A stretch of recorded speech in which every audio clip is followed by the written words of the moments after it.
Vamos lá. Olá, pessoas, tudo bom? Fala, Garela. Beleza? Galera, galera. Hoje estou eu e o tio aqui. Hoje nós vamos falar sobre mestrado, como eu havia prometido. O tio, para quem não sabe, ele é formado, ele está fazendo mestrado. Se vocês ouviram uns pop-ups aqui, tá? Uns barulhos de teclado, é que nós estamos gravando no Discord, o pessoal está me falando no PV aqui. Mas hoje o tio vai falar sobre isso, vai falar como é fazer mestrado, o que, que ele indica para quem está querendo fazer, como é fazer mestrado nessa situação e principalmente como é que você paga o mestrado hoje em dia no Brasil, né? Que é uma das maiores dúvidas de quem quer fazer. Para quem não sabe, eu também já tentei fazer faculdade. Na época, a gente é juvenil, faz merda, e eu acabei deixando passar a oportunidade. Me arrependo até hoje de não ter feito faculdade. Se bem que hoje em dia eu faria faculdade de outra coisa totalmente diferente do que eu fui fazer na época. Né? Que na época eu estava fazendo ou matemática ou oceanografia, e ambas as duas coisas hoje em dia não tem nada a ver com o que eu faço. Então, coisa. Tio, hoje não tem intro, não tem nada, porque hoje é um papo mais sério aqui, mais coeso. Solta o verbo aí. O papo é sério. Nada de games hoje. Hoje vamos falar da parte profissional minha, né? Uhum. É... Bom, então eu sou formado em engenharia de biosistemas pela USP de Pirassununga, né? O campus da FISEA. E me formei em 2017. O curso de engenharia de biosistemas, ele é relativamente novo no Brasil. A USP aqui de Pirassununga, ela foi a primeira universidade a trazer esse curso no Brasil, não tinha ele antes, sendo que lá fora, no exterior, Estados Unidos, alguns países da Europa, esse curso já tinha desde 1900 e bolinha, 1910, 1915. O que ele pega? Ele é um curso mais abrangente do que o curso de agrimensura ou a engenharia agrícola, e ele é voltado mais para a parte tecnológica. Então, a gente tem toda a base de engenharia nos primeiros anos, né, de cálculo, de física, a, e acrescenta também a parte de química, bioquímica, a parte de produção animal, só que sempre voltado para a tecnologia. Então, o objetivo do curso é fornecer disciplinas para que o profissional tenha conhecimento técnico na parte de agricultura, na parte de pecuária, e desenvolver tecnologias que melhorem esses setores, né, da agroindústria e também para produzir materiais e tecnologias de energia alternativa. Então, a gente também vê a geração de bioenergia através de biodigestores, né, fazer biogás para poder ter um rendimento industrial autossuficiente. A gente também vê energia fotovoltaica, né? Que é a parte de painéis solares, também vê a questão de energia eólica. Então, bom, a ideia do curso é você melhorar o setor agroindustrial, desde da produção até a parte de mecanização da indústria mesmo, para aumentar a eficiência, e também essa questão de sustentabilidade. Falado um pouquinho do contexto do que é o curso, no meu trabalho de conclusão de curso, eu voltei para a área de materiais. Então, no meu TCC, eu já trabalhei com fibrocimento, a utilização de fibras vegetais, geralmente resíduos, né, celulósicos, para aumentar o índice de rendimento do cimento. Tá? Então, eu trabalhei, no caso, era nanocelulose de fibra de bambu e eucalipto, e eu fiz análises de resistência mecânica, que são MOR e MOE, né, que é o módulo de ruptura, o módulo de elasticidade, a questão da durabilidade desses materiais. Então, eu já comecei a me especializar um pouquinho em materiais no meu trabalho de conclusão de curso. Aí eu me formei e não fui fazer mestrado direto. Eu atuar em algumas empresas privadas. Trabalhar numa empresa que ela mexia com automação de indústrias e também fazia adequação de normas regulamentares. Ela mexia com a NR10, NR12, que são responsáveis pela adequação de máquinas, né? Faz a segurança. Então, por exemplo, tinha uma máquina que é uma prensa. Aí tinha um perigo do cara perder a mão nela lá. Então a gente instalava os sensores para quando o cara colocar a mão, a máquina parar e não dar problema, a situação de grade, de passarela de funcionários. Então é uma empresa bacana, ela atuava no Brasil inteiro. Ela fazia diversos trabalhos aqui para 51 de Pirassununga, fazia em Recife, a automação de vários sistemas de produção da linha da 51, de segurança. Foi uma experiência bacana. Eu acabei ficando na área de. Como é que eu vou falar para o seu nome agora? Fugiu o nome, tio. O Alzame comendo solto. Bom, eu era responsável por Bate a idade, verificar a linha fudeu. produtiva interna da empresa. Eu era. Não é fiscal a palavra, gente. É como se fosse um encarregado, né? Eu fazia parte da equipe da engenharia, então a gente montava os planos de trabalho dos funcionários e eu tinha que fiscalizar aquilo lá ao longo da semana. Então o cara tinha que montar uma máquina, um sensor, um painel de eletricidade, O aí e tio. tinha vários setores, né? A gente tinha funcionário de tudo quanto é jeito. Tinha os soldadores, tinha os mecânicos, os eletricistas, os pintores.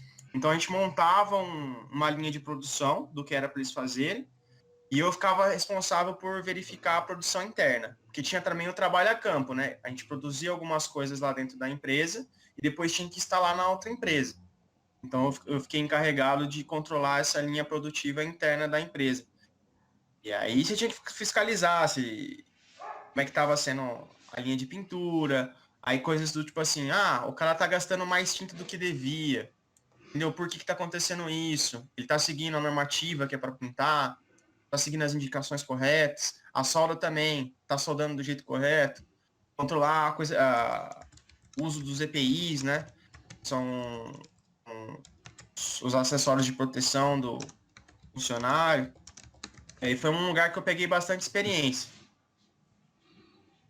E depois de trabalhar nessa empresa, eu fui trabalhar com gerenciamento de resíduos.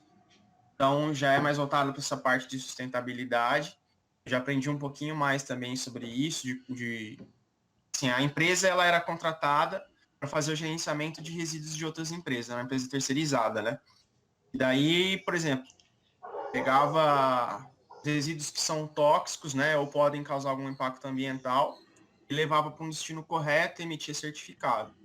Também ela fazia algumas coisas de consultoria, né, para adequação de terreno, licença da CETESB, porque no estado de São Paulo, a CETESB, que é o órgão fiscalizador ambiental do estado, ele é bastante rigoroso, então tem várias etapas de procedimento. Quando você vai abrir uma indústria, uma empresa, certamente você vai ter que ter essa licença da CETESB. Então a gente fazia esse link também para adequar o terreno, se tinha que fazer alguma adequação para não prejudicar o solo. Por exemplo, um posto de gasolina vai ser aberto.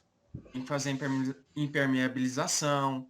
De tempos em tempos você tem que renovar essa licença e ver se não está tendo vazamento. Então, esse tipo de coisa eu fui lidar nessa parte de gerenciamento de resíduos. E aprendi bastante coisa legislativa em relação a isso. Aí agora, em 2019, eu estava conversando, precisava me atualizar. Eu sempre tive o sonho de entrar nessa parte acadêmica, de dar aula. Eu gosto muito dessa questão de repassar o conhecimento, de transmitir o conhecimento. E eu me preparei para entrar no mestrado. Aí, tio, tem Hum. duas vertentes, né, que você falou para pautar para a galera que quer fazer. É. Quando você faz mestrado, a ideia é mais voltada para a vida acadêmica e pesquisa.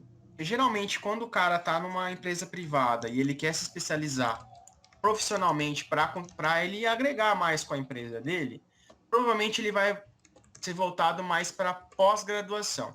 Ela tem uma premissa de especializar um profissional.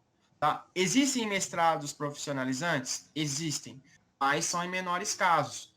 Geralmente, quando o cara tá trabalhando numa empresa privada e ele quer se especializar naquilo, ele vai fazer uma pós-graduação ou um MBA da área. Quando você fala de mestrado, você está falando mais de um cara que quer voltar a P&D, que é pesquisa e desenvolvimento, e também para a questão da docência, de dar aula. Aí, nesse sentido, que é o meu, que é voltado para pesquisa e para dar aula como docente, o mestrado geralmente você vai conseguir ele em universidades públicas, tá? E eu vou falar um pouco da minha experiência aqui, eu não posso falar de valores de quanto está custando um curso desse numa universidade privada, porque eu não tenho conhecimento. Eu tenho milhões. Tá muito caro. Mas na universidade pública é gratuito para todo mundo, só que tem um porém. Existem alguns critérios para você entrar. Antigamente, havia uma prova da área. E assim, ó, quando você fala em mestrado acadêmico, você se especializa numa área que abrange algumas disciplinas e é onde você vai focar para poder atuar e dar aula posteriormente.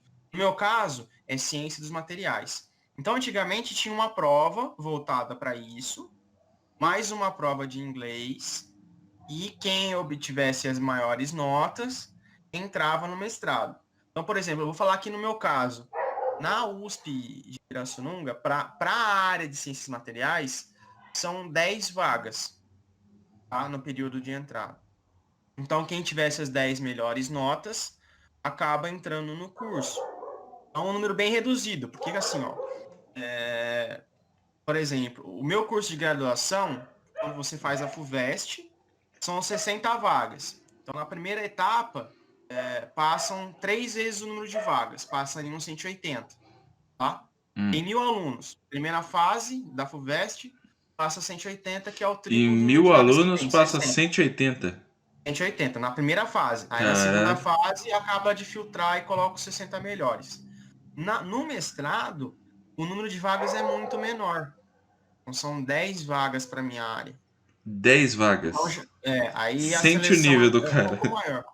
Só que é o seguinte, o número de pessoas que procuram um mestrado é menor também. Por quê? O cara já passou por uma graduação, então, por exemplo, se ele não conseguir bolsa, ele vai estudar de graça, mas ele vai ter que se dedicar um período grande sem receber. Então isso já atrapalha, principalmente no Brasil. Como é que o cara vai ficar até 30 anos, tipo, sem trabalhar e continuar estudando? Aí a gente vai levantar uma problemática mais para frente, vou falar, mas não vou falar disso agora. Uhum. Mas o número de procura é menor também, mas atualmente são 10 vagas. Aí o que acontece? Hoje em dia não é mais uma prova, é uma análise curricular. Então são duas notas. Primeiro, análise curricular. Ele vai ver as suas notas durante a graduação, aí tem um sistema lá. De 5 a 6, você ganha tantos pontos. De 6 a 7, você ganha tantos outros. E assim por diante. De 0 a 10, você consegue até 3 pontos pelas suas notas da graduação. Aí depois tem desenvolvimento de artigos durante a graduação, linhas de pesquisa que você fez, experiência profissional. Então, acho que a experiência profissional até 2 pontos. E esses quesitos formam uma nota, 0 a 10, valendo 10 pontos. A outra nota é do projeto. Quando você entra no mestrado, você tem que apresentar um projeto de mestrado dentro da sua área. Ah, eu vou construir um robô, por exemplo. Você vai estruturar um projeto, nesse projeto tem que ter uma revisão de literatura, embasando por que você está construindo um robô, quem começou a estudar isso, as informações de viabilidade que tem sobre esse robô que você vai produzir, o que ele pode impactar na sociedade.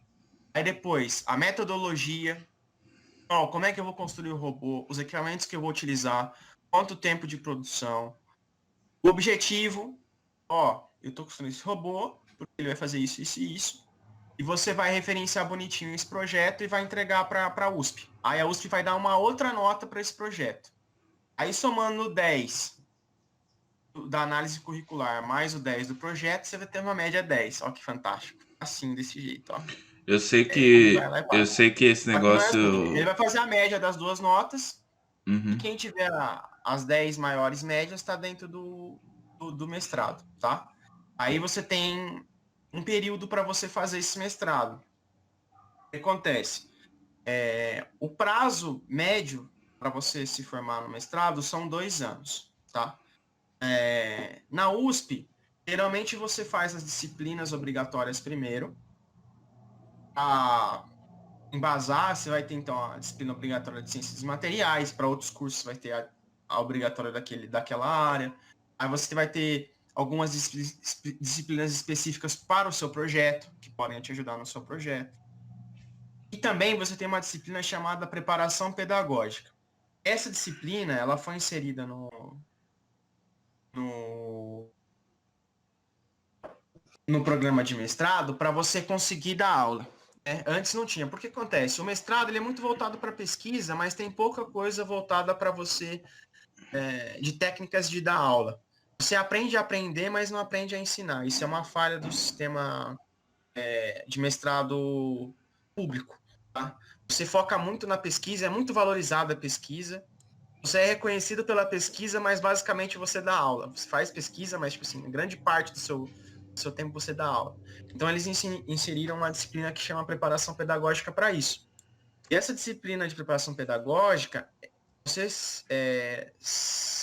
se formando nessa disciplina, né, passando essa disciplina, você pode participar de um negócio chamado PAI, que é o Programa de Aperfeiçoamento de Ensino. Aí nesse programa, você escolhe uma disciplina do semestre seguinte para você ajudar o professor da graduação a dar aula. Então, por exemplo, tem uma professora, eu vou fazer isso semestre que vem, né? Professora minha que ela deu aula para mim na graduação de física, que é a professora Elíria. Então, eu passei na disciplina de preparação pedagógica e agora eu estou fazendo o programa PAI para dar aula de física com ela. Então, eu vou ajudar ela a preparar as aulas, corrigir provas, ministrar algum conteúdo para as pessoas da disciplina, que é uma maneira de você, tipo, já ir tendo experiência em como ser professor ou quais são as dificuldades. E daí você vai fazendo, vai fazendo as disciplinas, vai fazendo o programa PAI para você ir se aperfeiçoando como professor. E a partir do segundo semestre, você já começa a ir para a parte prática do seu projeto. Então, nos primeiros 6 meses, você acaba fazendo algumas disciplinas, tá? E vai fazendo a revisão de literatura do seu projeto. Vai procurando artigos, trabalhos já feitos, vai estruturando o seu trabalho de acordo com as normas da sua faculdade, da BNT, vai montando ele. Aí você tem que montar cronograma, semestralmente você tem que mandar um relatório para a faculdade das atividades que você fez durante o semestre, que disciplina que você prestou, qual o conceito que você teve de nota, como é que andou o seu projeto. Então é cheio de particularidades. Tem uma coisa, tá? A exigência de nota no mestrado, ela é muito alta. Ainda mais se você quiser fazer um doutorado posteriormente. Eles trabalham com o conceito de A, B, C, D, E. Tá? Geralmente, para você se beneficiar de algumas vantagens posteriormente, os seus conceitos de nota sempre tem que ser A. E para você tirar A de conceito, nas provas você tem que tirar pelo menos 8,7 de nota. Tá? Então, 8.7. assim, é um pouco exigente até. Mas dá para tirar, tá? Não é um bicho de 7 cabeças, não. Se Tio, manter um ritmo de estudo, você consegue tirar isso. Pode falar, tio.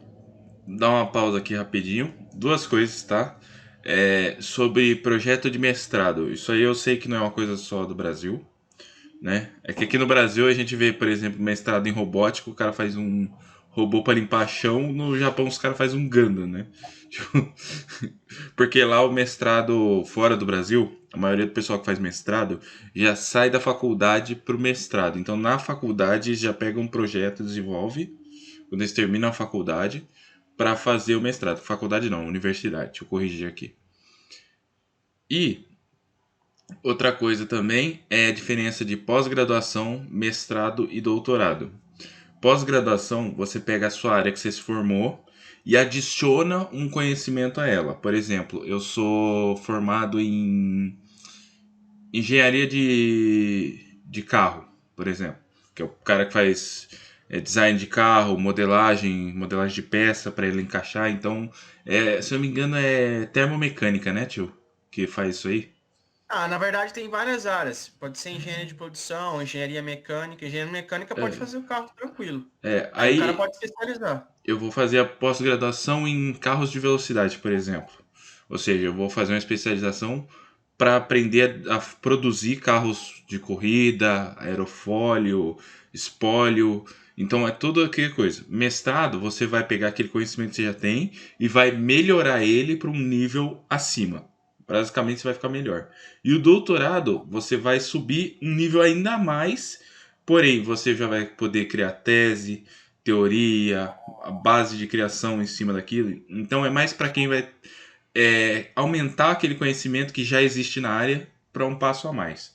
Eu só recomendo o doutorado para quem, tirando, lógico, juiz, porque o cara que faz doutorado, o cara tem que entender mais de lei, o cara também está buscando para arrumar as leis do país, então é muito mais complicado o cara que faz doutorado de juiz, essas coisas, que é o mais comum que a gente vê, né? E médico não é doutor, para quem não sabe, tá? Médico não Se existe ele fizer doutorado. Não existe se ele doutorado fizer de doutor... médico. Não, se ele Não, fizer não, doutor... não existe doutorado de médico. Médico é médico e pós de especialização. Não existe nem mestrado de Não, médico. não, mas tem doutorado de medicina assim. É um Não, assunto doutorado em específico. medicina é só teórico. Aí não é medicina, é outra coisa. É biociência, alguma coisa assim. Mas o cara é doutor. Ah, mas Se aí ele ele tiver não é doutorado, ele é médico. doutor. Médico é médico, doutor é doutor. Entendeu? Não, mas é uma coisa que os próprios médicos falam. Eu acho engraçado. Porque, tipo assim, é muito estranho, né? Por exemplo, uma enfermeira é mais fácil ser um doutorado que um médico. Eu nunca vou entender isso aí, porque eu sempre falei doutor, né? Você Ah, mas cresce falando isso aí doutor. é padrão de tratamento daí, né? É É respeito. muito Eu falo assim que é respeito. Pra você mostrar pro médico que você respeita ele. Né? Você respeita a opinião dele e tudo mais. Hoje em dia nem tanto, né? Mas antigamente era assim. É, eu já vi vários projetos assim de faculdade, mestrado, de doutorado, inclusive também, que são absurdos, cara. Eu já vi um doutorado sobre vida marinha, na época que eu tava querendo fazer biografia marinha, como diz a Jana. A pessoa não vai pegar esse meme. O doutorado de biologia marinha, eu queria fazer biologia marinha. Eu tava vendo sobre doutorado, essas coisas que eu queria fazer. O cara mostrando que dava para você aumentar a quantidade de baleias numa determinada região, para você ainda assim ter uma quantidade que você pudesse recolher dessas baleias, para não só colocar em cativeiro se precisasse, tanto quanto usar para material de criação de óleo, de baleia, essas coisas. E aí você pensa assim, ué, mas esses caras não são tudo. Como é que fala? Galerinha do Greenpeace, essas coisas assim.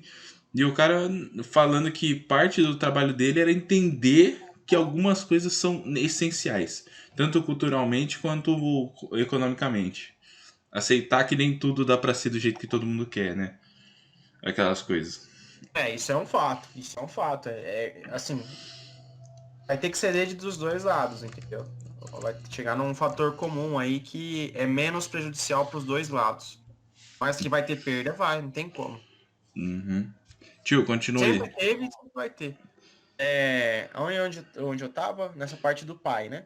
É. Bom, aí você faz o pai, vai fazendo o pai, você pode fazer mais de uma vez, e quanto mais você fizer, melhor. Quanto mais disciplina você pegar para ministrar durante o mestrado, maior vai ser a sua experiência e maior vai ser o seu currículo. E você vai fazendo o projeto. O projeto, ele tem que ser, tipo, estruturado durante o tempo que você precisa terminar o mestrado. Então, sempre é bom fazer o cronograma, né? Ó, até tal data eu termino a parte escrita de revisão, depois eu coleto os materiais, pego as matérias-primas necessárias, aí depois eu faço a construção do meu material ou do meu equipamento que eu quero produzir, ou do teste que eu quero fazer, né? Se for área de biologia, o cara tem que coletar informações de plantas ou de sangue, ou seja lá o que for. Depois ele tem que fazer os ensaios, tá? E às vezes os ensaios demandam tempo, então você tem que estar sempre tudo planejado. Por exemplo, atualmente eu trabalho com parte de painéis de partícula, são painéis de madeira, utilizando biomassa residual, ou seja, tudo que é resíduo de lignocelulose, eu dou uma estudada para ver a viabilidade com os painéis. O foco atualmente meu está sendo bagaço da cana-de-açúcar e também de uma alga marinha chamada sargaço. Nos últimos anos está tendo um problema aí no mundo, né, e principalmente na região do Caribe, um aumento populacional gigantesco dos mares de sargaço que estão chegando na encosta e trazendo impacto ambiental.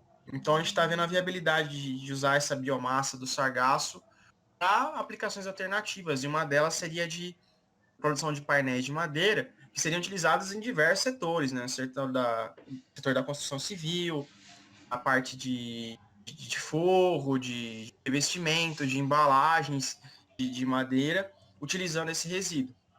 Então, vamos supor, eu pego esse painel, produzo ele. Isso gera um tempo, tá? Aí depois eu tenho que fazer caracterização física, caracterização mecânica, ver qual que é a resistência mecânica, onde está ocorrendo o problema, a dispersão das fibras dentro desse painel, a adesão desse painel com óleo de mamona, que geralmente é utilizado, está sendo utilizado aí para aderir às fibras e formar um painel bacana. Eu tenho que fazer uma série de análises e depois verificar esses resultados que eu obtive para fazer uma discussão na minha dissertação de mestrado e fazer uma conclusão. Isso demanda um tempo grande. Então, geralmente é bom fazer as disciplinas antes, depois focar todo o seu tempo no projeto e para dar aula para poder fluir legal a situação.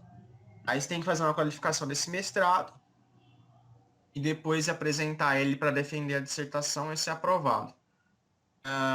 Aí problemas, né? Você falou da pandemia. Rapidão, antes de você Eu, continuar. Antes de você continuar. Depois que você me falou que você tava mexendo com sargaço, como eu adoro coisa marinha, sei o quê, pra quem não sabe, meu animal favorito é o tubarão. Tipo assim, eu quero passar a mão num tubarão, né? Eu só não quero ficar sem ela.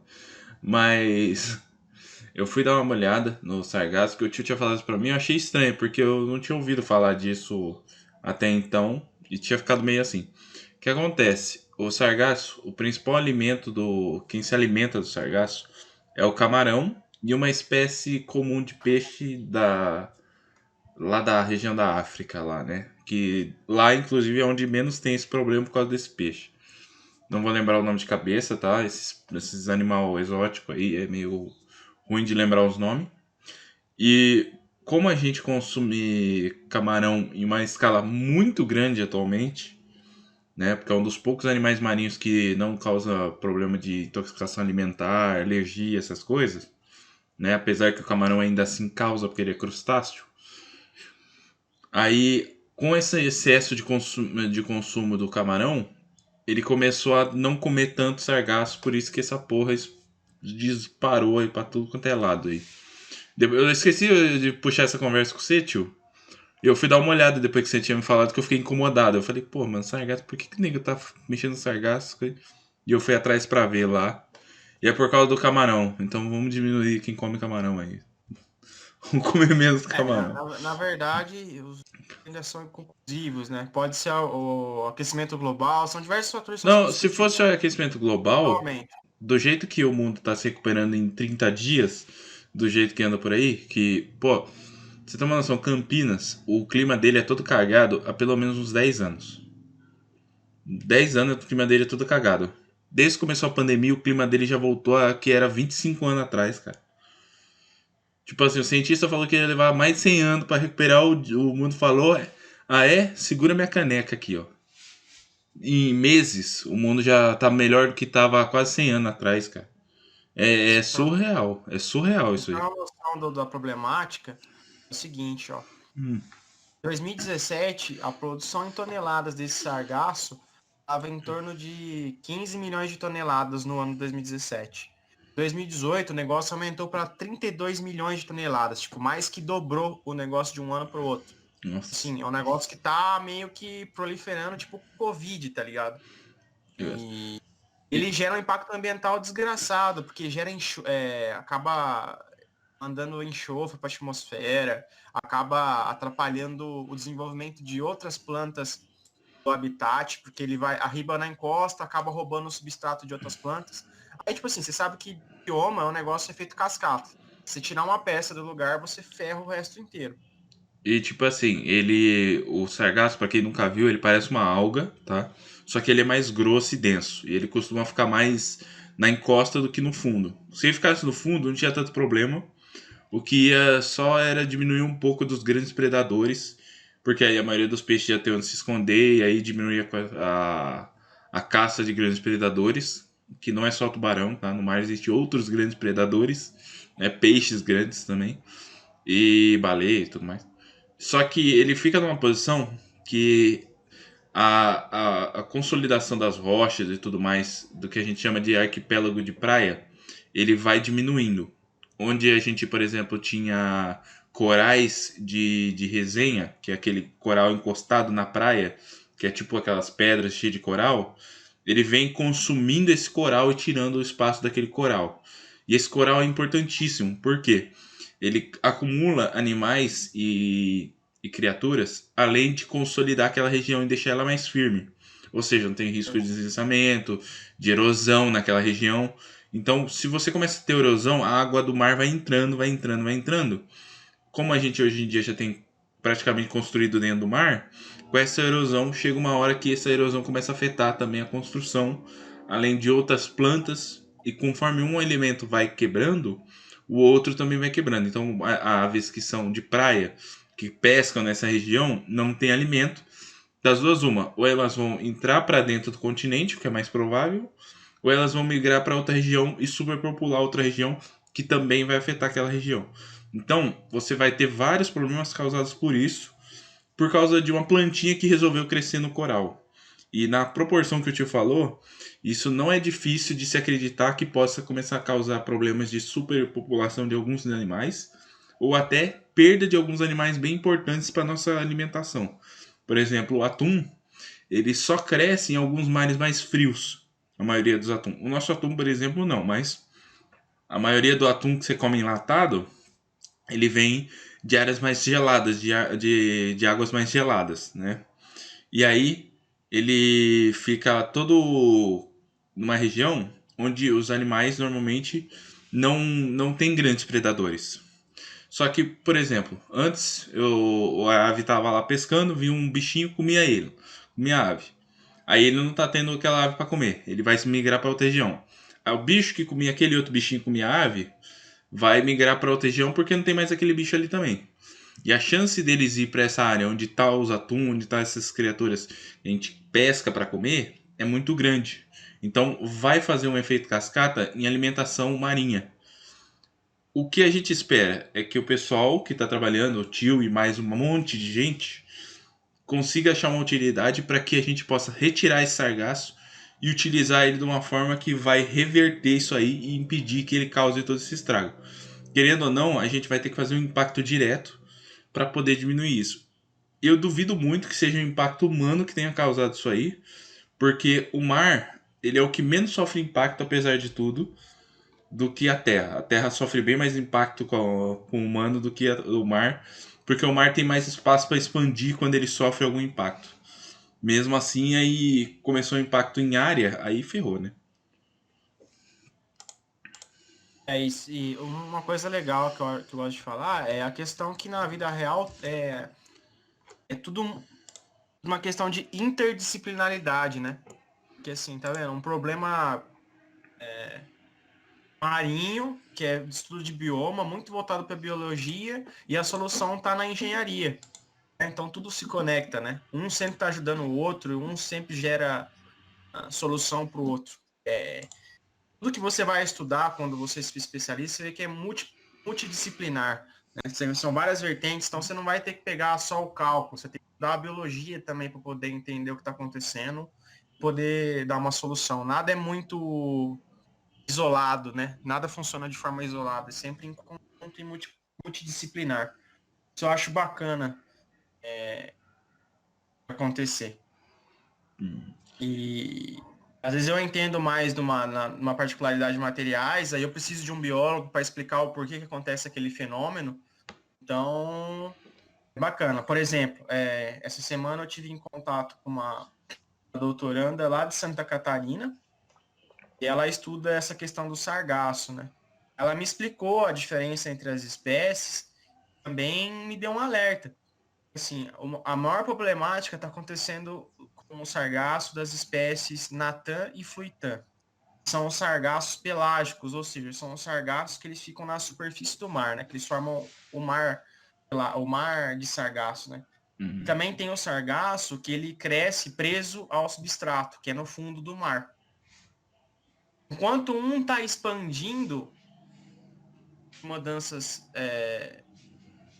ainda em estudo, né? Mas que envolvem o aquecimento, O sargaço é preso no fundo do mar, preso ao substrato, ele está diminuindo a população. Então a gente tem que tomar esses cuidados, porque na hora de pesquisar tem que saber exatamente qual tipo de sargaço que precisa de uma finalidade e não, tipo, extrair de qualquer jeito e fazer a pesquisa de qualquer jeito. Então, assim, ó, você precisa de um cara que entende dessas diferenciações de espécies, o que você precisa focar, e cada um vai ajudando de uma certa forma. Acho legal essa interdisciplinaridade. E agora voltando à questão da pandemia, né? Eu tive 2 aulas presenciais. Eu entrei no começo desse ano, né? E já entrou na questão da pandemia e a USP já paralisou as aulas presenciais. Uhum. Bom, realmente a dificuldade não foi só para gente, os professores também tiveram dificuldade, né? Porque as aulas eram todas modeladas, né? Estruturadas para serem ministradas presencialmente. E é totalmente diferente a abordagem. Graças a essa pandemia, eu tive a oportunidade de fazer uma disciplina chamada Docência no Ensino Superior, uma primeira aproximação. Pensa nos caras, cara, e são os tops nessa questão de educação. Eles têm a formação toda voltada para a didática, a questão de preparação pedagógica, e foi uma disciplina que abriu minha cabeça do contexto de aula, de como preparar a sua aula, como avaliar o aluno.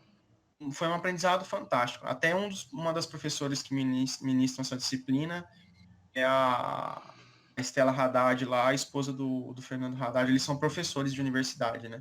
A professora é excelente, por sinal. Por fora da política, tá, gente? Não entra no método político, Ó, mas assim, como profissional, eu já falei, tá? Que quem julga os outros por causa de marido, essas coisas, já tá errado. Que a pessoa, Não, quando ela tá e fazendo não uma é nem coisa. avaliando politicamente, é como profissional, né? Assim, ela como Então, professora e.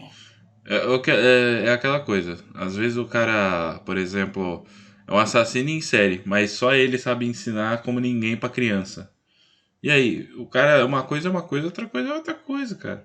Você vai deixar esse cara perto de Ele criança? já Não, revelou já. mas. Você não vai deixar esse cara perto de Uma criança. coisa é o cara atrair a esposa e outra coisa é ele ser professor. É uma comparação um pouquinho mais de boa, né, tio? Eu sou esculhambado aqui, não tem jeito. Uma coisa é o cara causar o holocausto e outra coisa é ele ensinar. Aqui a gente não fala de política, aqui a gente esculhamba a política, tá? Porque bater em pedra dura não dá não, velho. Eu não sou água. E daí, cara, foi um aprendizado bacana. Aí o que acontece? Essa pandemia, ela trouxe dificuldade, tanto para gente, aluno, quanto professor também, que muito professor que não está acostumado a utilizar o Google Meet, algumas tecnologias, assim, tem uma certa dificuldade.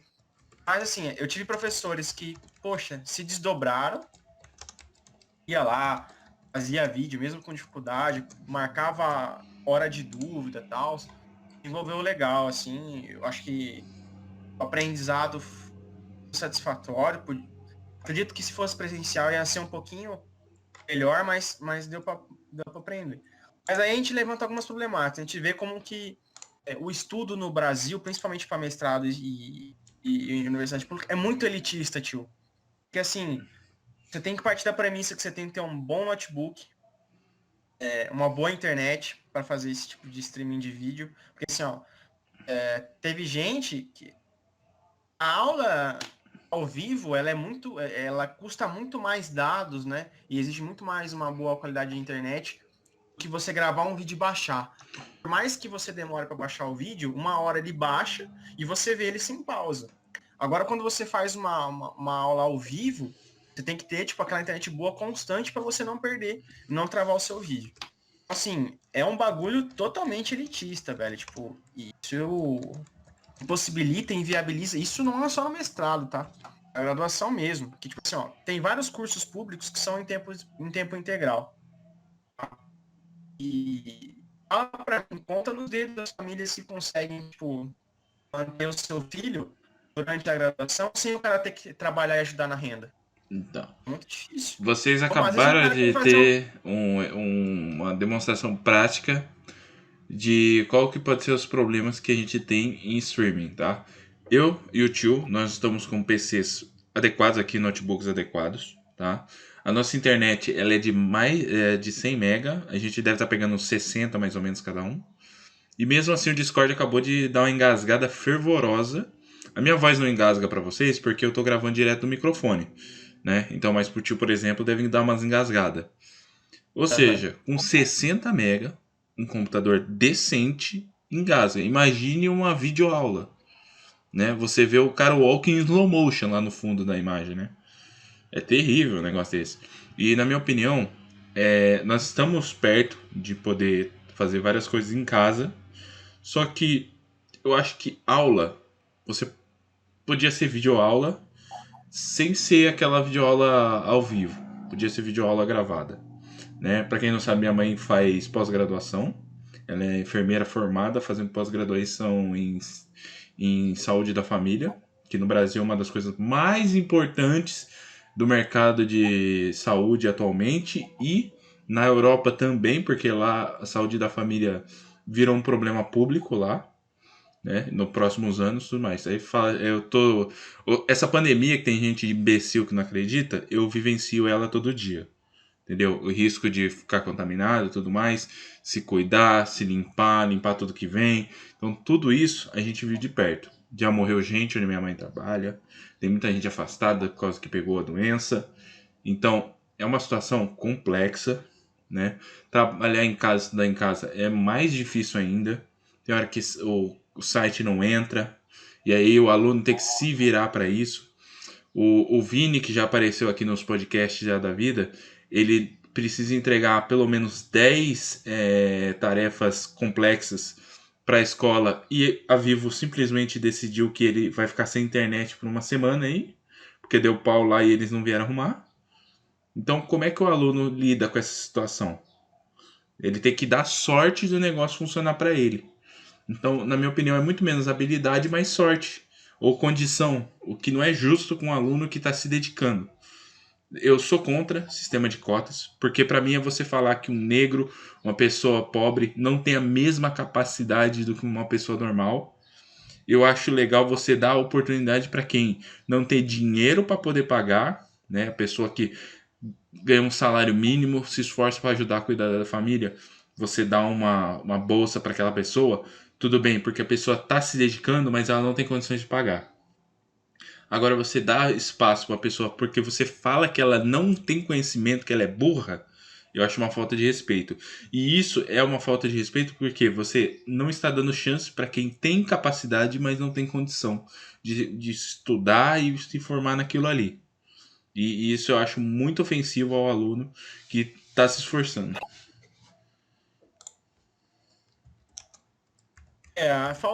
Assim, eu estudei essa questão da expansão do ensino superior no Brasil. Mano, pra você ter uma noção, até a década de 90, Hum, menos de 20% da população terminava o ensino fundamental, cara, completo, nossa. sabe? Mas aqui no O negócio Brasil era, virou o uma negócio era cultura da crítico, cara. O burrice. negócio era crítico, cara. O negócio era crítico, entendeu? E assim, ó, tem várias saídas para poder melhorar isso, entendeu? E ajudar o cara. Por exemplo, a grande maioria precisa fazer uma faculdade particular, porque dá para fazer, tem os cursos noturnos, tal. Só leva um período do dia, né? Não dois. E daí o cara consegue trabalhar durante o dia para poder ter algum diplominha aí para pensar em algo maior na vida. Cara, beleza. Tua mãe já passou por isso, minha mãe também.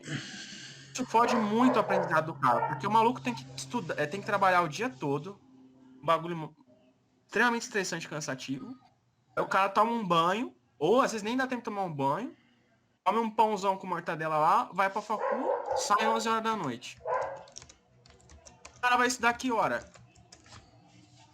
Uma horinha lá, até 1 hora, 2 horas da manhã, pra dormir mal. Na hora do almoço, perder a hora do almoço. Sim, Cara, então tem que ter estratégias, por exemplo. Ah, o curso tem essa carga horária. Pô, dá um tempo pro cara estudar. O que você faz? Diminui a carga horária diária ou dá dia, 2 dias livres da semana, e aumenta o tempo do curso. Tá entendendo? Uhum. E você tem que criar estratégia. Pô, o curso demora 5 anos. Pô, demora 6, 7. Só que o cara consegue aprender legal, conceituar legal, ter tempo para fazer o estágio dele. Não, Então, tem várias saídas. ou fazer o que algumas empresas fazem, né? Que é a empresa libera, por exemplo, à tarde para o cara estudar, alguma coisa assim, fazer a faculdade dele ali.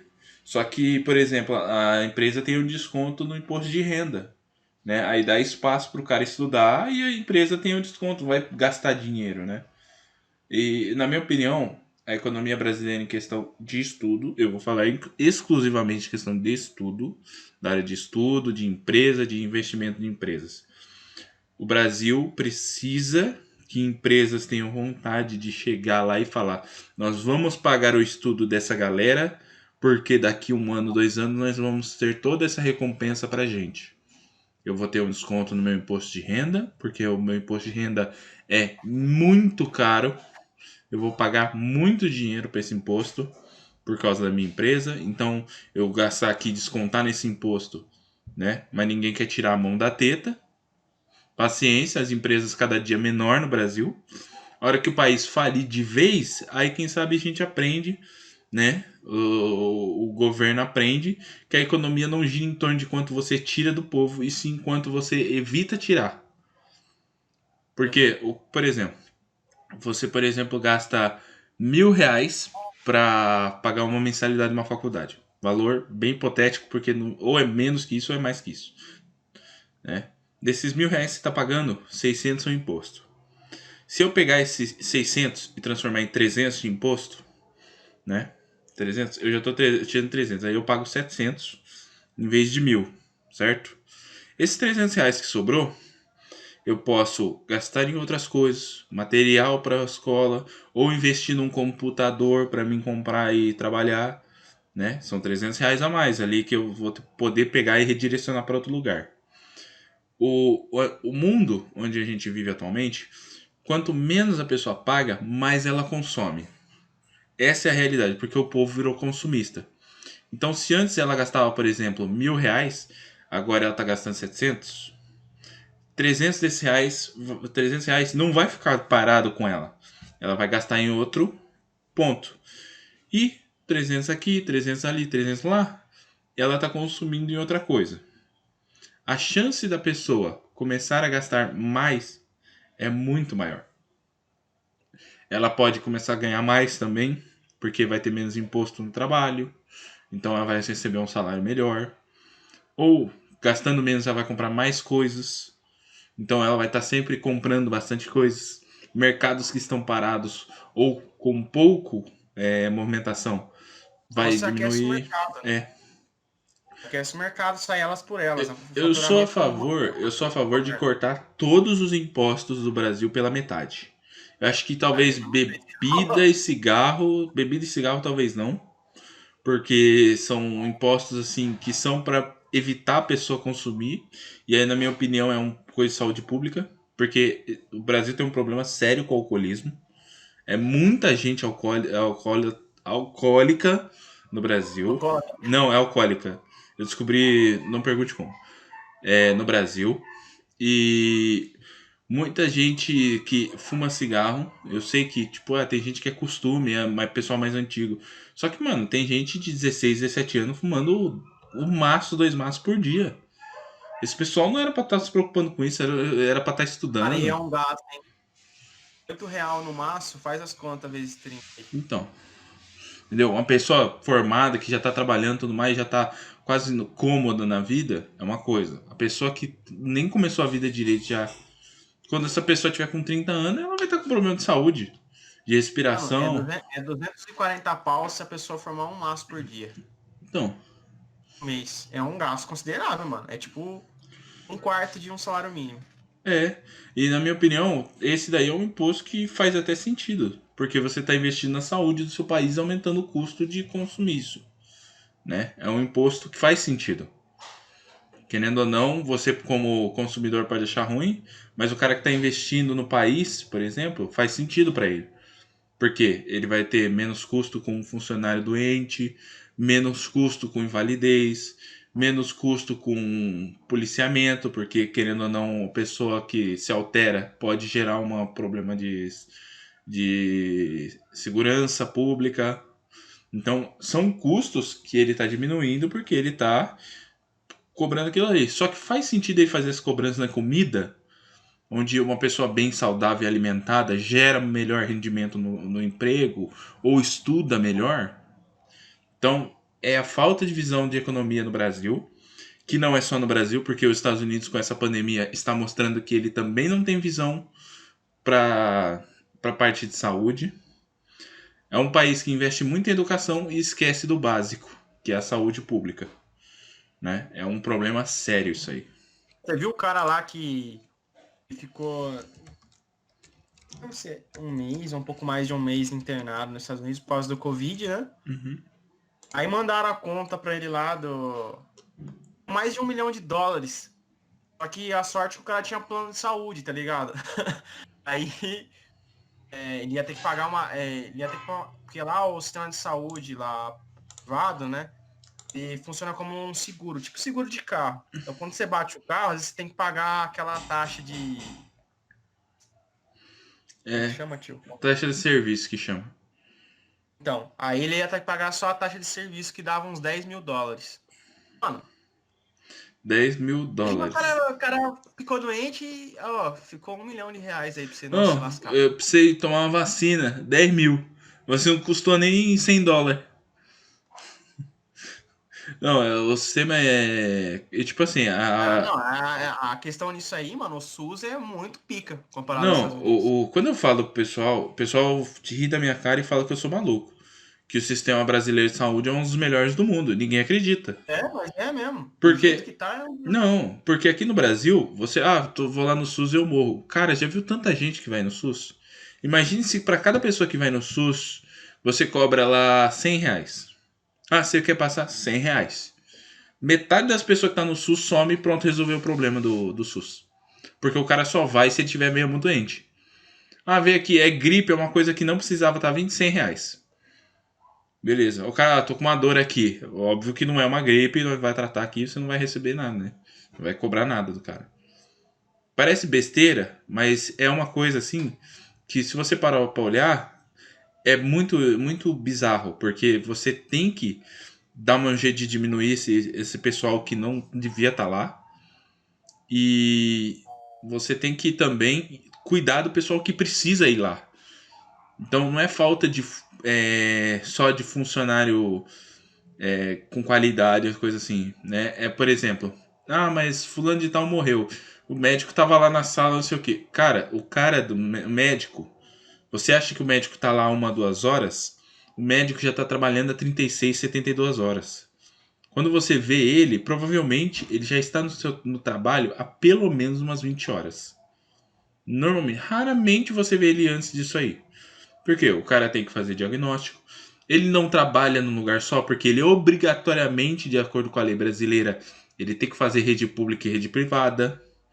Ele não pode fazer um monte de procedimento, passar um monte de procedimento para técnico de enfermagem e enfermeira, que eu já falei que tudo tem que englobar numa coisa só e pronto para resolver. E ele é obrigado a fazer, porque sim, porque decidiram por ele que ele é obrigado a fazer, sendo que não faz sentido nenhum, já que as enfermeiras são muito mais bem preparadas do que o médico para fazer determinados procedimentos. Você tem todo um mundo, uma amplitude ali, né? É engraçado que a gente começa falando de faculdade, mestrado e tudo mais, e a gente vai vendo que tudo está conectado, que querendo ou não, a saúde pública atualmente está impactando completamente nisso. Né? Nós vemos muito do nosso mercado atual de saúde sofrer porque é mal administrado. E, tipo assim, se o professor que está dando aula para você agora ficar doente, você não vai ter acesso àquele professor.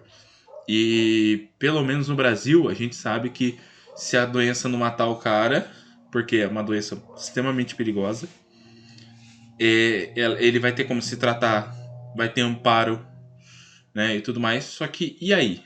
Ele vai receber esse tempo que ele tá lá? A gente não sabe, porque a maioria das empresas está tentando mandar os caras embora para não ter que pagar. Tá deixando na conta do governo e o governo também não quer pagar. E aí a gente complica, porque aí quem sofre no final das contas é o estudante que está tentando se manter estudando numa situação que já está ficando inviável. Mas essa do governo aí, eu nem vou me estender muito, porque senão eu vou ficar mais um podcast inteiro metendo pau nos caras, bicho. Só isso mesmo. Mas em relação voltando ao assunto principal, Uhum. é isso. Tipo, a dificuldade foi para ambos os lados. Tá? A gente teve que correr um pouco mais atrás das informações. Tipo, e também a questão do aprendizado é questão muito psicológica também. Eu estava conversando com um professor meu, nosso rendimento, né? Porque quando a gente está na pandemia, a gente tem mais tempo de sobra e rende menos. Porque é o seguinte, cara, o ser humano ele precisa ter um contato social, a gente chama de virar a chavinha, né? Por exemplo, eu estou estudando um assunto, aí, pô, o assunto é extenso, eu preciso de tempo para estudar ele. Só que se eu fragmentar isso em algumas etapas, eu vou assimilando melhor. Por exemplo, eu sei que segunda-feira eu teria que ir na USP à tarde, aí depois eu ia para academia, depois eu voltava para casa. Então, por exemplo, eu vou dar uma estudadinha de manhã, aí à tarde eu faço minhas atividades, depois eu vou para academia, como elemento, aí à noite eu volto a estudar e vou fragmentando. Essas mudanças de período, elas, tipo, tiram o estresse, diminuem a ansiedade. Agora, uma coisa, tipo assim, você tá isolado na sua casa, aí tem aquele assunto. Aí você tem que levantar assim e você fala, porra, velho, se eu pegar o dia inteiro para ver esse assunto, acho que eu finalizo ele. Eu tenho tempo. Só que aquilo lá torna-se maçante dentro da sua cabeça, entendeu? Tipo, você não tem nada que fragmente aquilo. É complicado. Aí você vai rendendo menos, vai postergando, procrastinando. Isso para produtividade é muito ruim. Eu fico meio paranoico com essas coisas. Algumas vezes eu pego algumas informações e destrincho, mano. Depois isso chega a dar dor de cabeça. Então, tipo, a pandemia, ela afeta de forma psicológica também no nosso rendimento. Não é só a questão das dificuldades de assistir a aula e acesso à internet, mas também essa questão psicológica, né? Aí, tipo, diariamente a gente vai sendo bombardeado por notícias tristes. Aumentou o número de mortes. Houve um escândalo político. Tá aumentando o desmatamento da Amazônia. Podem deixar de investir. A galera tá perdendo o emprego. Tipo, psicologicamente afeta demais o rendimento, cara. O cara não sabe se ele vai estar empregado no outro dia, se vai se manter, se vai ter emprego para ele, como é que vai estar para os custos, o preço do mercado aumentando, o dólar aumentando. Assim, é uma série de fatores, né? Não só de acesso a conteúdo, mas também psicológico que vai afetando o cara. E essa parte psicológica para mim é a pior. Porque eu gostaria muito de estar indo lá na USP. Você conversa com outras pessoas, bate um papo, distrai, sabe? Uma outra ambientação. É muito mais propício para você aprender do que ficar isolado dentro de casa. Além disso, o tio é Zé Rolezinho, ele adora sair e não pode sair agora. O tio é viciado em estudo, tá, gente? Vocês podem reparar que ele adora estudar. O que já custou ele a vista, né? A vista dele já não é mais a mesma, já. É, tudo tem um custo. O tio, tá, gente? Eu e o tio são praticamente irmãos. A gente cresceu junto. Pra mim é meu irmão de outro tamanho, né? Aí, então a gente fala uma coisa pro outro, só que o outro entende o que ele tá falando. A gente não. Ninguém se sente ofendido aqui, porque já passou dessa fase faz tempo. Cara, Sim. contar que eu e o tio nós saímos no braço uma vez. 5 minutos depois nós tava abraçado e rindo.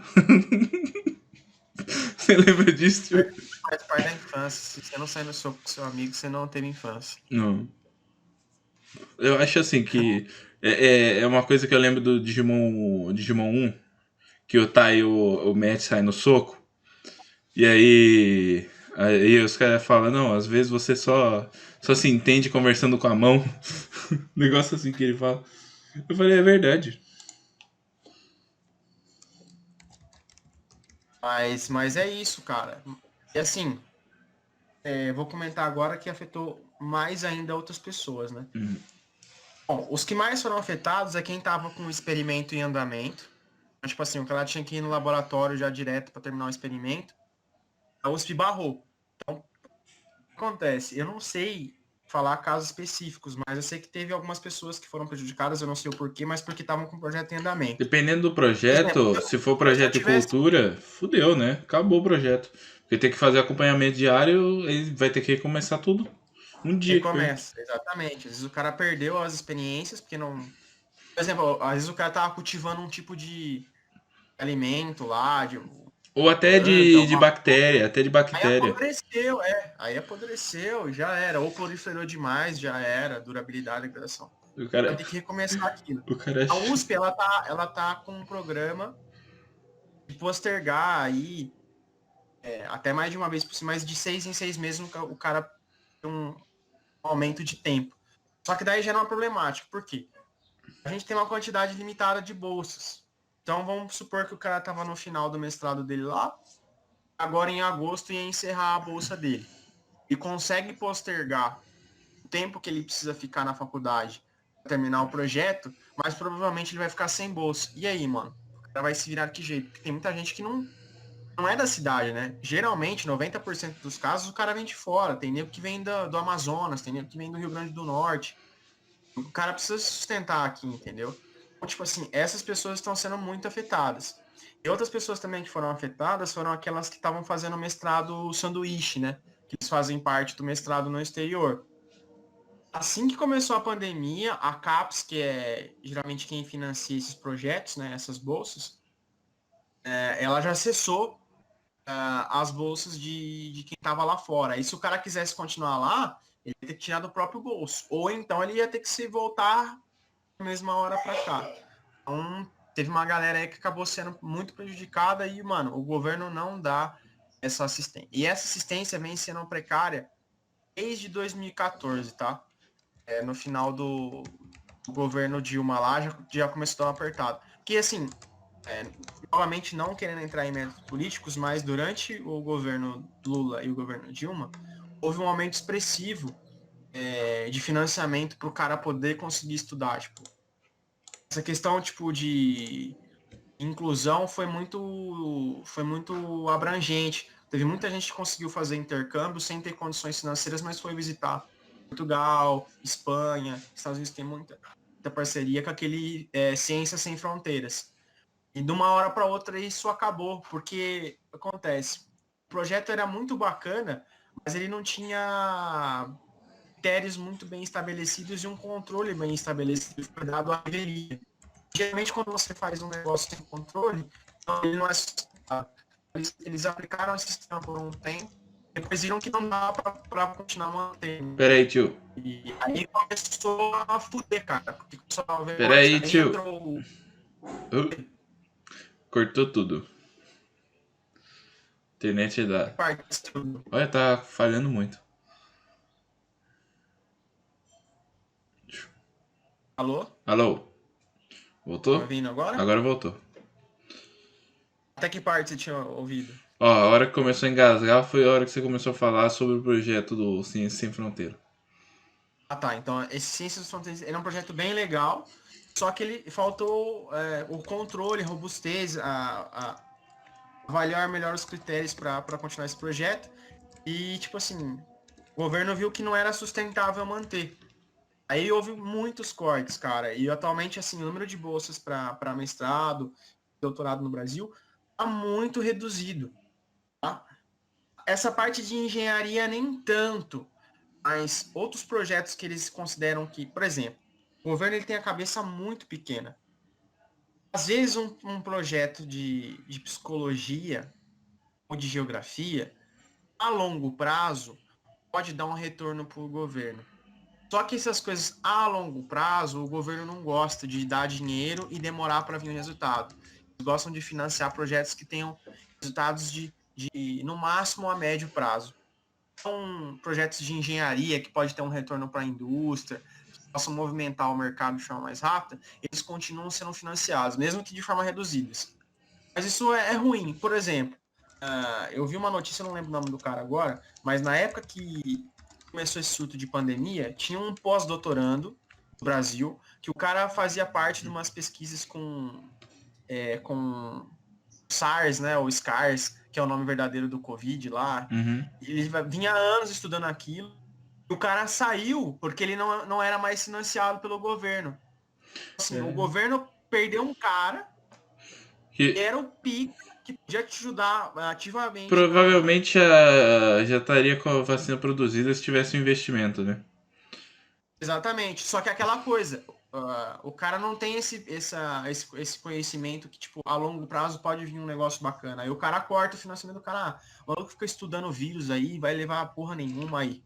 É, eu vou falar um negócio pra A porra você. nenhuma aí. Era 75 mil pessoas já, meu irmão. O, 2 o, milhões de o casos. Só Antraz, no Brasil. tá ligado? O Antraz.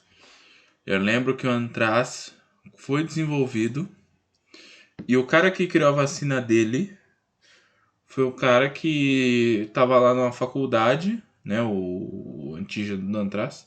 Tava numa faculdade e não tinha nada pra fazer porque o setor dele tava meio que largado. Ele começou a estudar o Antraz e ficou lá, nos Estados Unidos lá. Quando houve aqueles ataques do Antraz, você lembra? O cara foi lá, falou pro governo, ó, eu tenho aqui a coisa da cepa, né? Que é o gráfico da cepa. Que eu já isolei aqui, porque eu tava aqui sem nada pra fazer. Pronto. Toma aqui, ó. Tá pronto. Eu recomendo o cara que queira fazer mestrado, ele tem em mente o seguinte, ó, o mestrado ele vai ser voltado para aquela pessoa que quer trabalhar com pesquisas e gosta dessa parte de didática, de ser professor, de ministrar aulas. E, assim, é uma carreira muito gratificante porque você vai transmitir o conhecimento para as novas gerações. Você provavelmente vai ver algum aluno seu numa carreira bacana, que você fez parte daquilo. Então, assim, essa parte é fantástica. Você pode contribuir para a ciência também, ter seu nome reconhecido na sua área. Isso é muito legal. Só que, assim, as dificuldades no Brasil são enormes. Porque para você ganhar a bolsa nesse sentido, você tem que estudar demais. Infelizmente, você tem que dar o que sangue, porque o de bolsas é reduzido. E caso você não consiga, você tem que levar em consideração que você vai ter que, tipo, se virar. Sim, algumas pessoas conseguem fazer alguns bicos e alguns trabalhos e ela se adequa o tempo que ela tem disponível para trabalhar. O cara vai ter que se desdobrar para isso. Você tem que ter mais levar isso em consideração. Ou você se mata para conseguir a bolsa, ou então, tipo, a família se estruturar, ou você se estruturar antes também. Por exemplo, muita gente pega, se forma, aí trabalha, junta uma grana para poder se manter nesse período e volta ao mestrado. Então, tipo, você tem que entender um pouco isso. E levar em conta também que você pode também ministrar algumas aulas substitutivas. Tem algumas maneiras de você ganhar uma grana, tá? Então vários caminhos. E na questão da bolsa, hoje em dia tem um facilitador que é interessante falar para a galera. Assim, pelo menos na USP e tem esses métodos, né? Se o cara quiser entrar no mestrado da USP. Primeiro, você tem as bolsas do programa fornecida pela CAPES. Então, cada área de conhecimento tem um número de bolsas que a CAPES fornece para a USP para o cara estudar. Aí, por exemplo, tinha 10 vagas. Então, essas 10 vagas, duas vão ter bolsa. Os dois primeiros colocados vão ter bolsa pela CAPES. Depois, as universidades, geralmente elas têm um programa interno, um gerenciamento de recursos da própria universidade, para manter o cara no sentido social. Então, eles fazem um levantamento social, quem tem menos condições financeiras, eles dão um número de bolsas por questão social a esse aluno. Tá? Chama a bolsa emergencial. Ó, o cara perdeu o emprego, ou a família do cara está quebrada, ele precisa dessa grana para continuar aqui. Depois tem o programa PAI, que cada disciplina ministrada que você dá, você ganha um auxílio de R$ 650. Já é uma grana que você pode estar. Só para falar, o auxílio da bolsa de mestrado é R$ 1.500 e para o doutorado é 2.200, se eu não me engano. E E por fim, também tem uma parceria com a USP, com a Univesp ou Unifesp, não lembro agora. Você pode dar monitoria de algumas disciplinas para outra faculdade. Essa faculdade paga também um valor de R$ 1.500 mensais para você ajudar os alunos daquela faculdade a sanarem dúvidas, poder ajudar em projetos. Aí você são, se eu não me engano, são 12 horas semanais a carga, que você tem que se dedicar a tirar dúvida de outra universidade. E eles te pagam R$ 1.500 mensais. Só que é o seguinte, você não pode somar mais de uma bolsa. Esse é o meu caso. Eu consegui uma bolsa da CAPES, na USP. Eu tinha me inscrito nesse programa da Univesp, caso eu não conseguisse a bolsa, para poder já ter no gatilho. Eu consegui a bolsa da USP. 2 dias depois saiu o resultado da Univesp para dar monitoria. Como eu já tinha conseguido uma, eu não fui atrás da Univesp para não dar conflito de bolsa, senão você se É. senta no Eu quinto. sei que o ProUni, por exemplo, se você já tiver FIES, por exemplo, você não pode fazer, né? É né, nesses esquemas aí que você tá falando. Só que Outro tipo, né? é outro tipo. Dá para o do FIES, no caso, é você conseguir fazer a faculdade privada, né? Uhum. E aí, subsidiária, não lembro agora se é o Eu sei que o ProUni é o vale tanto FIES ou o ProUni. para privada quanto para pública. Que ele tem um. É uma cota, né? Uhum. Só que aí varia muito do seu sua área. Por exemplo, se você na sua cidade não tem aquela área na privada só na pública, o ProUni pode ser para pública também.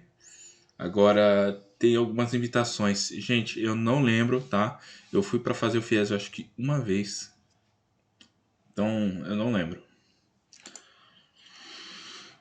Eu não sei muito bem. Eu até vi esses programas. Se eu não me engano, um deles você faz a faculdade todinha subsidiada pelo governo. Depois que você se forma, você começa a pagar a faculdade de volta, Você né? faz 5 anos de faculdade, ou seja, se você não tivesse formado até 5 anos, você já tem que começar a pagar o FIES.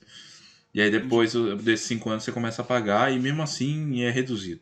É bem barato.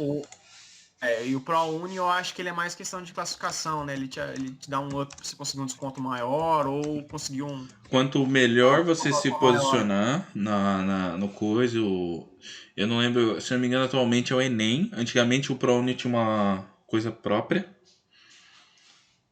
E agora, se não me engano, é o Enem. Então, quanto melhor a sua pontuação no Enem, maior a sua pontuação lá de desconto. Tipo, você não precisa acertar o máximo para ter 100%, é menos.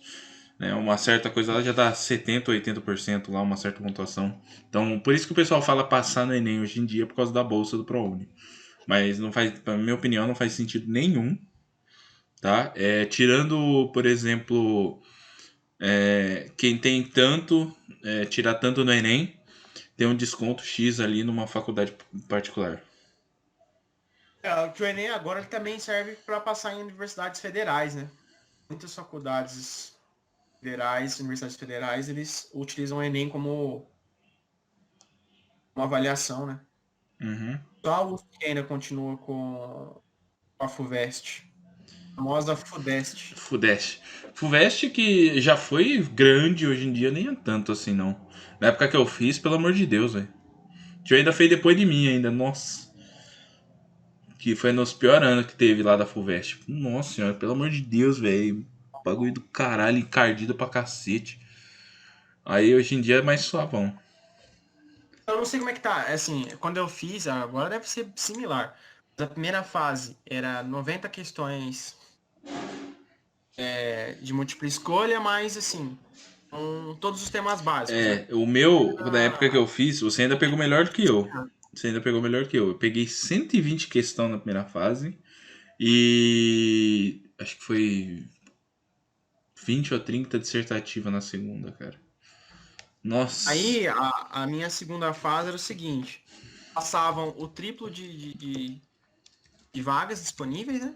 Então, se tinha 60 vagas, passava 180, independente. Aí a relação candidato-vaga depende do curso, né? Ensino e direito são os mais concorridos. E, e a segunda fase era específica. Então eram 3 dias. Aí envolvia as disciplinas que você. Cada dia era uma disciplina diferente. Ou até 2 disciplinas. O meu, se eu não me engano, era física, química, matemática. Aí tinha um dia com redação e redação. Se eu não me engano, era isso. Não lembro agora direito. Mas aí varia de curso para curso. Às vezes pode ser português, geografia, história. Aí eram 10 questões por dia, dissertativas. Diferente àquela disciplina específica. Aí era que louco, velho. Era chabuzão louco.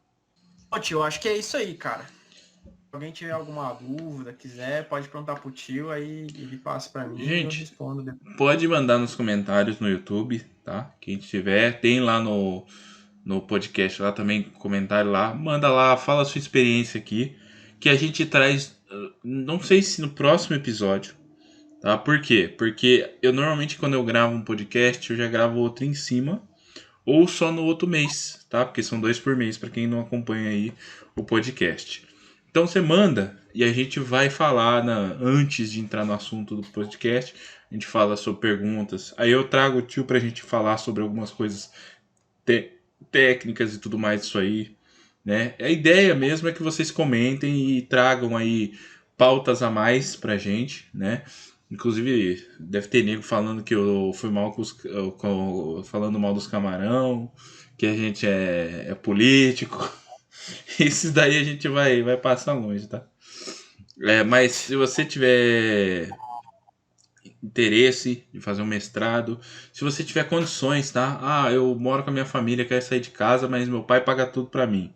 Cara, aproveita, né? Dê valor à condição que você tem de uma família que consegue pagar seus estudos, entendeu? Abrace isso e termine os seus estudos primeiro, tá? O mundo não vai sair correndo sem você, não se preocupe, tá?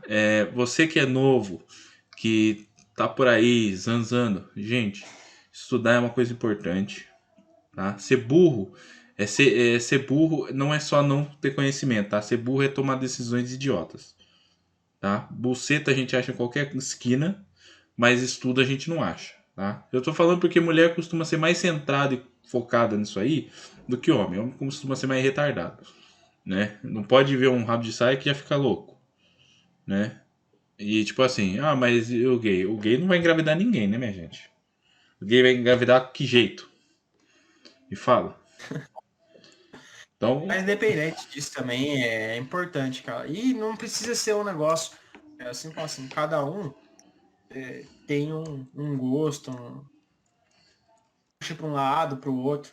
Mesmo se você quiser ser um gamer, se você quiser ser um cara empreendedor, tem que estudar, você tem que ir atrás de como fazer aquilo funcionar bem, de como atrair seu público. Então tudo é questão de estudar, entendeu? Ah, eu quero montar, eu curto fazer lanche. Eu quero fazer. Você tem que estudar, cara. Você tem que o que tem de oportunidade de mercado, que agrada o cliente, o que não agrada, a abordagem que você tem que ter. Então, independente do que você for fazer, você vai ter que estudar. Não tem escapatória. Você tem que aprender como é que funciona aquilo que você gosta. Ah, eu quero ser gamer. Porra, fazer um canal de qualidade, tem que estudar, cara. Você tem que aprender a fazer edição de vídeo. Você tem que ver o que atrai o público. Você tem que ver como é que você vai falar, como você vai se comunicar. Então, tipo, tudo depende de estudo. Se você não estudar, você não vai conseguir nada, independente do que você queira fazer. A não ser que você já tenha uma herança do caralho e você só queira gastar o dinheiro. Aí beleza. Mas caso contrário, você vai ter que estudar. Seja para fazer.